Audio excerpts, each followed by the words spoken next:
Junior ఏంటి senior? చెట్లకు నీళ్లు పోయమన్నాను కదా, పోసావా? అది కాదు సీనియర్, వర్షం వచ్చేలా ఉంది. మీరు చూడండి, చినుకులు కూడా పడుతున్నాయి. రాని వస్తే నీకండి, గొడుగు పట్టుకొని పోయొచ్చు కదా. Useless fellow. నా కర్మరాను నా సీనియర్ గా తగలడి సచ్చావు. సీనియర్ ఏంటి జూనియర్? మీరు అడిగారు కదా, అందుకే తెచ్చా. నీ పొయ్యి మంట, నేను తెమ్మంది కుండరా, మట్టి ఉండ కాదు బండ. ఇప్పుడు ఏమైంది సీనియర్? నువ్వు తెచ్చిన కుండకు నీళ్ళు ఎక్కడ పోయాలి? ఒకవేళ పైన పగలు కొట్టి పోతామంటే కింద నుంచి పోతాయి.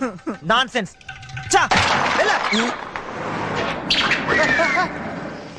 ఏమయ్యా, బండి స్పీడ్ గా వస్తుంది కదా, ఆగచ్చు కదా. నీ కారుకు బ్రేకులు ఉన్నాయి, నాకున్నాయా? కళ్ళద్దాలు వేసుకొని వస్తారు పెద్ద మనుషులాగా.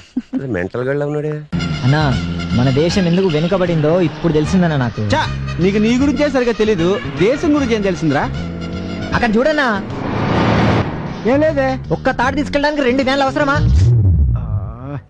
దేశం వెనక్కి వెళ్ళేది అలాంటి వాళ్ళ వల్ల కాదురా, నీలాంటి మేధావుల వల్ల. అందుకే మీ అందరు దూరంగా దుబాయ్ వెళ్ళిపోతున్నాడు. చూసావా పాస్పోర్ట్ ఫోటో? ఇది నీ ఫోటో కదన్నా, ఎవరిదో పాస్పోర్ట్ ఫోటో అంటే ఏంటి?